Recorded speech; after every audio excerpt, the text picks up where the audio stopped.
normal. Sebab ini perempuan berlaku dekat kita punya pasien. Pasien kita ni perempuan wanita berusia 40 tahun.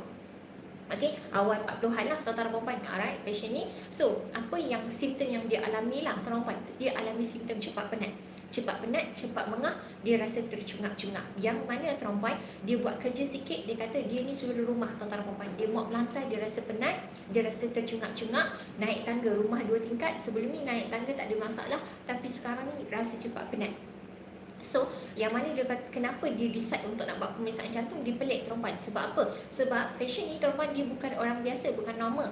Bukan normal, maksudnya dia bukan orang yang tak aktif. Dia orang yang sangat aktif. Which is perempuan dia adalah kita kata dia orang yang suka bersukan. Which is dia suka hiking, cycling dan sebagainya. So, dia rasa pelik. Dia kata, sebab apa saya pergi hiking, saya panjat puncak sana sini, dia kata saya tak pernah berasa penat yang macam ni. Penat yang tak pernah dia alami. Senang kata, penat yang bukan kebiasaan. Alright, dia kata saya tak pernah pun tercungap-cungap, saya tak ada pun semput dan sebagainya. Walaupun saya pergi hiking, saya pergi cycling, tapi saya buat kerja rumah sekarang ni, saya rasa simptom tu. So, dia decide untuk datang buat pemeriksaan lah. So, patient ni perempuan, dia datang buat pemeriksaan, and then bila dia datang perempuan, maka kita advise dia untuk buat pemeriksaan detail.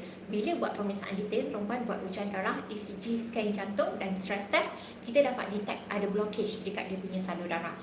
So bila mana ada blockage, maka kita advise patient ni untuk buat angiogram lah.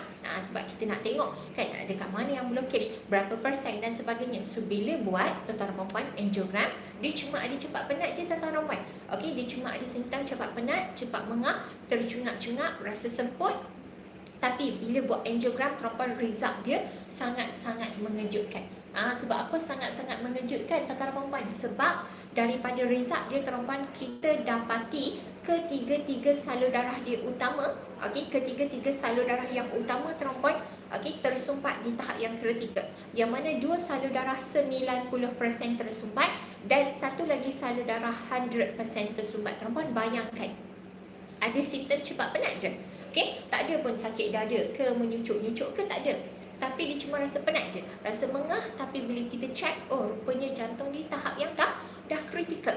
Yang mana simptom tu pun bukan dia jadi lama perempuan, dia jadi dalam 2-3 hari macam tu je. Sebab itu kita kata sakit jantung ni dia boleh jadi perlahan-lahan tanpa kita sedar. Once kita dapat simptom tapi kita abaikan, anytime boleh kena serangan jantung dan sebagainya. So macam patient punya keadaan ni perempuan, kalau dah dia abaikan, bila-bila masa je boleh katakan dia boleh kena serangan jantung perempuan.